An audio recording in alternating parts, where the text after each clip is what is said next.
Good morning, all of you. Today we will read about the next physical feature of India, which is the part of the peninsular plateau.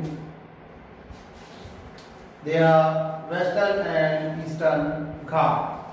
देखिए आज हम भारत के प्रायद्वीपीय पठार के उपभाग पश्चिमी एवं पूर्वी घाट के बारे में बात करेंगे.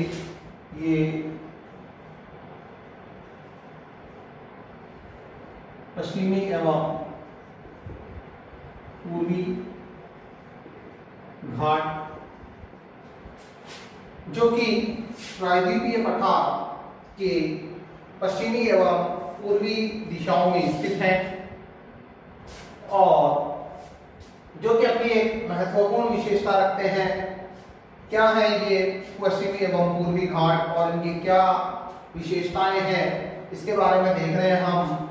सबसे पहले हम पश्चिमी घाट के बारे में बात करेंगे. Western Ghat of India. पश्चिमी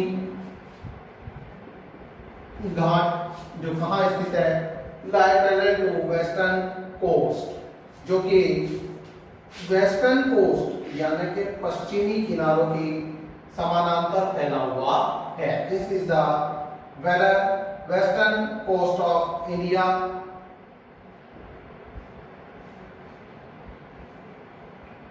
यह पश्चिमी किनारे जो कि भारतीय नक्शे के पश्चिमी दिशा में स्थित western coast lie in parallel to western coast, जो कि पश्चिमी किनारों के समानांतर फैला हुआ है, जिसे हम किस नाम से पुकारते हैं, वेस्टर्न घाट, पश्चिमी घाट के नाम से पुकारते हैं. This is continuous and can be cross through passes only like Thal Ghat, घोड़ घाट एंड पाल घाट. देखिए इसके पश्चिमी घाट की सबसे पहली विशेषता यहाँ पर बताई जा रही है. जो क्या बताई जा रही है, दिस इज कंटिन्यूअस, कि ये कैसे हैं, यह निरंतर हैं. और कैन बी क्रॉस, जिन्हें पार किया जा सकता है, किसके माध्यम से, थ्रू पासेज, दर्रों के माध्यम से. इसके माध्यम से, दर्रों के माध्यम से इन्हें पार किया जा सकता है. दर्रे मीन्स ए नैरो वे, एक सकड़ा मार्ग है. एक सकड़ा मार्ग जो क्या कहलाता है, पास है. Narrow way in the hilly regions, के जो पहाड़ी क्षेत्रों में जो छोटे छोटे या सकड़े मार्ग पाए जाते हैं, उन्हें हम क्या नाम देते हैं, उन्हें हम दर्रों का नाम देते हैं, जो कुछ इस प्रकार से होते हैं. दो पहाड़ी क्षेत्रों के बीच में, ये in between two hilly regions है, कि जो दो पहाड़ी क्षेत्रों के बीच में जो ये छोटे छोटे मार्ग होते हैं, इन्हें हम क्या नाम देते हैं, इन्हें हम पास का नाम देते हैं, दर्रों का नाम देते हैं. ये दर्रे है जिनमें कौन कौन से नाम बताए जा रहे हैं, जिनमें हम पाल घाट का नाम यहाँ पर देख रहे हैं, जिनमें हम घोड़ घाट का नाम यहाँ पर देख रहे हैं, जिनमें हम थाल घाट का नाम यहाँ पर देख रहे हैं, जो कि मोस्टली आपके महाराष्ट्र और इनके आसपास के रीजन में देखने को मिलते हैं. It is higher than Eastern Ghat. देखें इसकी जो नेक्स्ट जो फिजिकल फीचर बताया जा रहा है, इसकी जो नेक्स्ट कैरेक्टरिस्टिक बताई जा रही है, वो क्या बताई जा रही है, it is the higher than Eastern Ghat, कि यह पूर्वी घाट की तुलना में अधिक ऊंचा है. The western Ghat are higher than the eastern Ghat. Their average elevation है, कि इसकी जो अनुमानित ऊंचाई है, किसकी ऊंचाई की बात हो रही है यहाँ पर, वेस्टर्न घाट की ऊंचाई की यहाँ पर बात की जा रही है, जो कितनी है, तो यहाँ पर देखिए बताई जा रही है. The elevation of eastern Ghat is the elevation of western, there average elevation is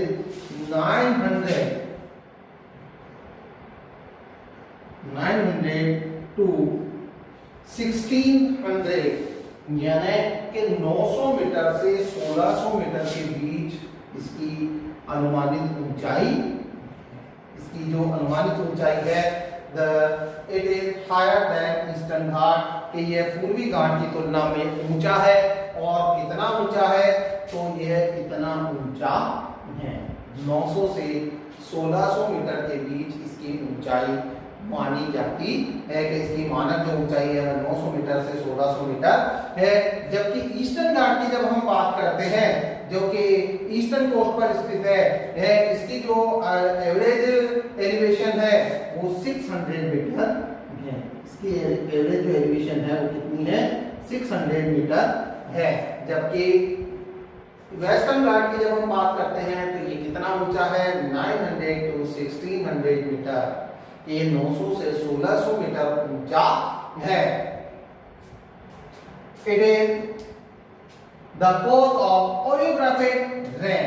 देखें कि नेक्स्ट इसकी जो फिजिकल फीचर आ रहा है वो क्या आ रहा है, ओरियोग्राफिक रेन मींस भौतिक वर्षा।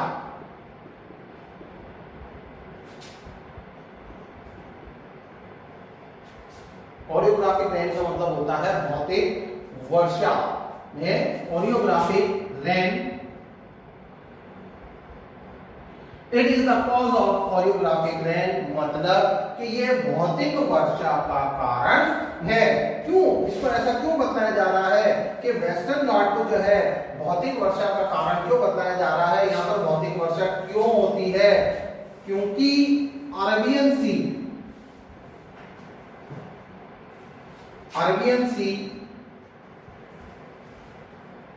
से जो मॉनसून उठता है, जो मॉनसून उठकर आता है, इंडियन ओशियन से जो मॉनसून उठकर आता है, और बे ऑफ बंगाल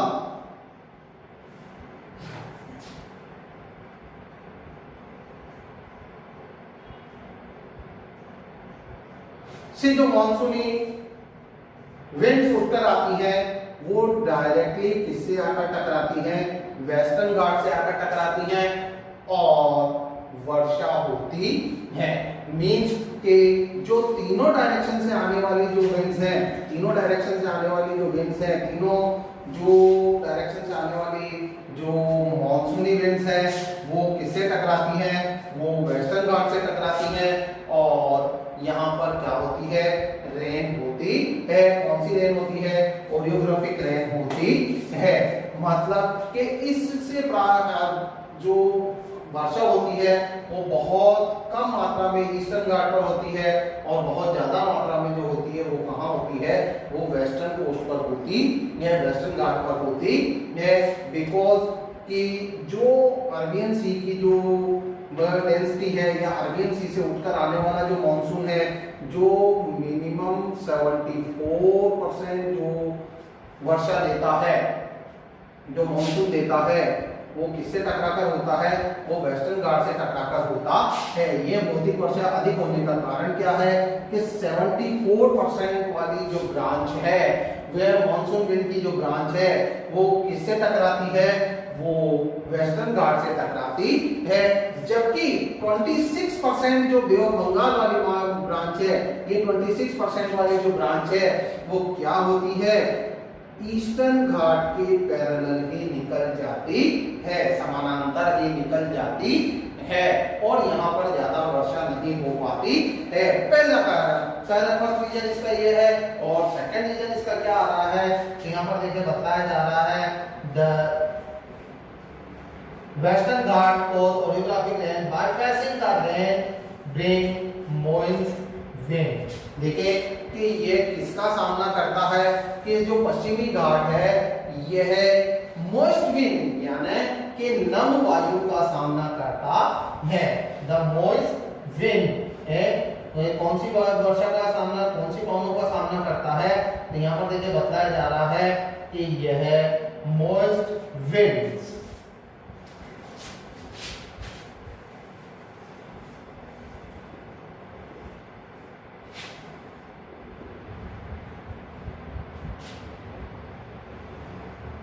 यह नम वायु का सामना करता है या पवनों का सामना करता है, नम पवनों का सामना करता है। जो कहां से उठकर आती है, जो अरेबियन सी से उठकर आती है और जो इंडियन ओशियन से उठकर आती है। मींस यहां पर देखें और एक बार हम तरीके से इसको देखने की कोशिश करते हैं, एक बार और इसको अच्छे से समझने की कोशिश करते हैं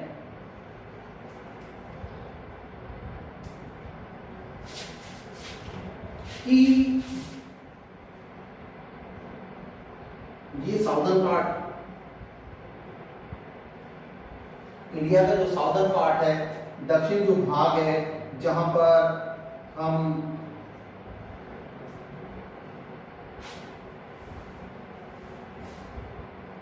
इंडियन ओशियन को देखते हैं,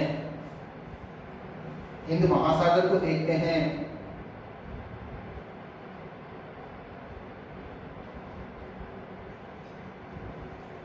यहां से जो विंड उठती है, यहां से जो पवनें उठती हैं वो सीधी कहां पहुंचती है, सीधी पहुंचती है वो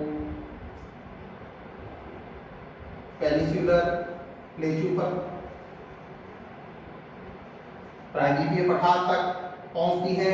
यहां पर फिर क्या होता है कि यहां पर ये जो विंड डायरेक्शन है ये दो ब्रांच में डिवाइड होता है, दो शाखाओं में विभाजित होता है। एक जो शाखा होती है वो अरेबियन सी की होती है, जो इंडिया में कितनी 74% रेन कर देती है, वर्षा देती है। और दूसरी जो इसकी ब्रांच होती है वो बे ऑफ बंगाल होती है, बे ऑफ बंगाल होती है, जो इंडिया में कितनी मेनली 26% रेन करती है, वर्षा देती है। अब जो इसका वेस्टर्न कोस्ट है वो क्या होता है, ऑब्वियसली 74% वर्षा देता है। और इसका जो ईस्टर्न कोस्ट है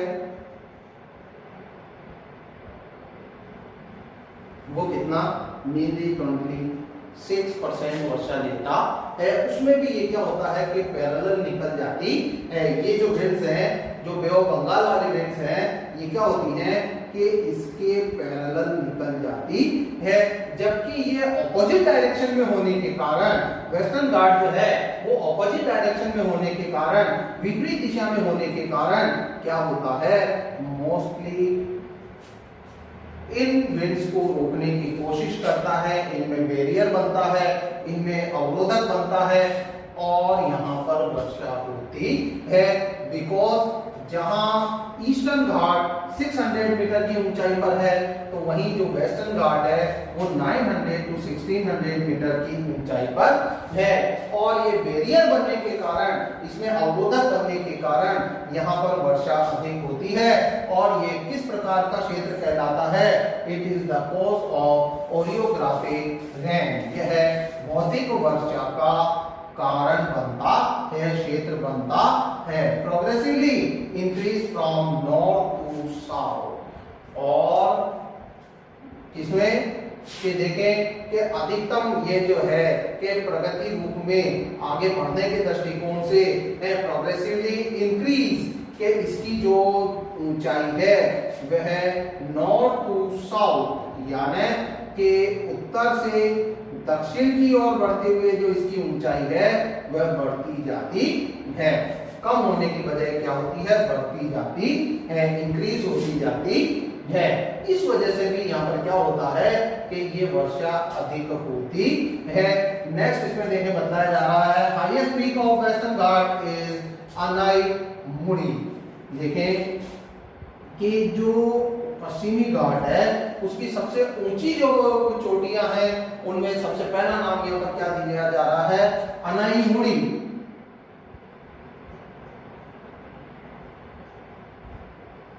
अनाईमुड़ी जो है वो इसकी सबसे ऊंची चोटी है, जिसकी अधिकतम जो ऊंचाई है वह कितनी बतलाई जा रही है, 26,695 मीटर की, जिसकी ऊंचाई जो है, औसत जो ऊंचाई है वह 2695 मीटर है, जबकि इसकी दूसरी जो ऊंची चोटी है जिसकी ऊंचाई 2637 मीटर है और वो कौन सी है, वह है डोडा बेटा। डोडा बेटा इसकी दूसरी ऊंची चोटी है जो कि 2637 मीटर की ऊंचाई पर है। जब हम ईस्टर्न घाट की बात करते हैं, ईस्टर्न घाट की बात करते हैं, पूर्वी घाट की जब हम बात करते हैं, ये पूर्वी घाट, तो इसकी जो कि कहां फैला हुआ है, जो कि ईस्टर्न कोस्ट पर फैला हुआ है, पूर्वी तट पर फैला हुआ है, पूर्वी तट पर फैला हुआ है, जो कैसा है, इरेगुलर, डिसकंटिन्यूड एंड डिससेटेड, कि जो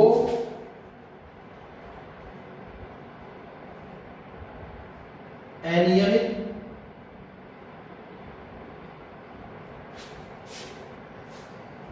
अनिरंतर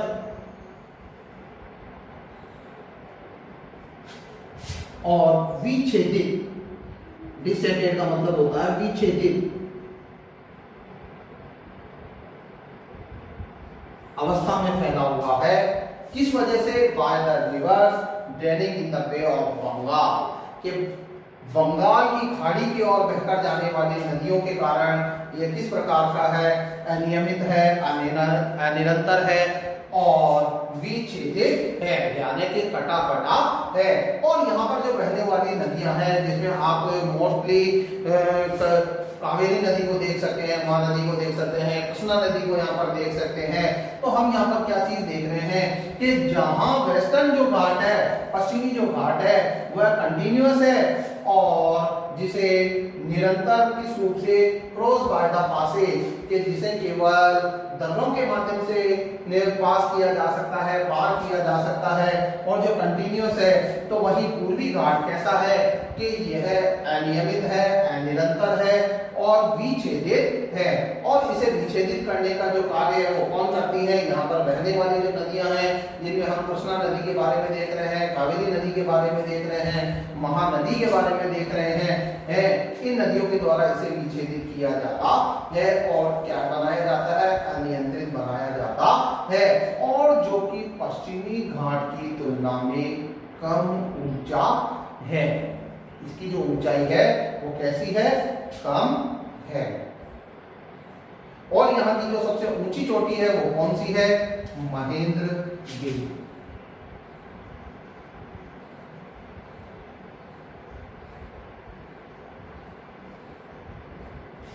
महेंद्रगिरी यहाँ की सबसे ऊंची चोटी है। The highest peak of eastern Ghat is Mahendragiri. Mahendragiri जो है वो यहाँ की सबसे ऊंची चोटी है, जिसकी अनुमानित जो ऊंचाई है वो कितनी है, 1501 मीटर, 1501 मीटर इसकी ऊंचाई है। और मोस्टली जो टूरिस्ट डेस्टिनेशन है, टूरिस्ट डेस्टिनेशन यानी कि जो पर्यटन के स्थल हैं, जिनमें आप उड़कमंडल, जिसको हम ऊटी के नाम से भी जानते हैं, और कोडकनाल जो मुख्य पर्यटन स्थल है वो यहाँ पर पाए जाते हैं। इसके अलावा हम यहाँ पर देखेंगे कि साउथ ईस्ट में इसके जो हैं यह सेवरोज और जावली की पहाड़ियां स्थित है। किसकी बात हो रही है यहाँ पर, ईस्टर्न घाट की यहाँ पर बात हो रही है, ईस्टर्न घाट की यहाँ पर बात हो रही है, जहाँ पर कौन कौन सी, तो यहाँ पर देखिए 2 पहाड़ी क्षेत्रों के नाम आ रहे हैं जो कि इसकी दक्षिणतम बिंदु पर स्थित हैं, और वो कौन कौन से हैं, वह हैं सेवरोय,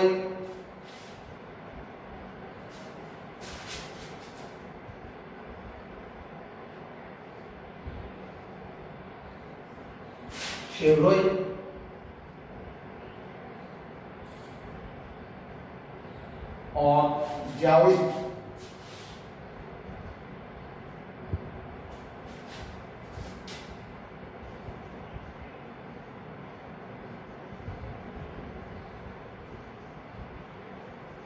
जाउदी की जो पहाड़ियां हैं वो कहाँ स्थित है? वह ईस्टर्न कोस्ट पर स्थित है, पूर्वी घाट पर स्थित है। इसके अलावा यहाँ पर आप देखेंगे कि जो पेनिनसुलर प्लेटू है, जो डेक्कन प्लेटू है इसकी जो सबसे महत्वपूर्ण विशेषता है वह है यहाँ की Deccan trap.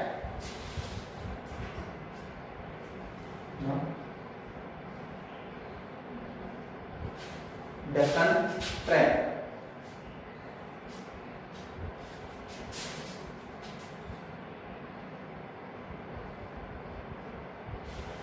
Deccan trap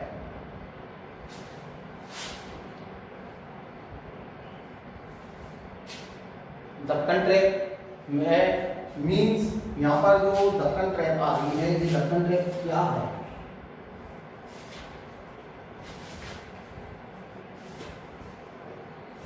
Deccan trap की हम बात करते हैं तो दक्कन ट्रैप जो है वह है यहाँ की ब्लैक सॉइल एरिया।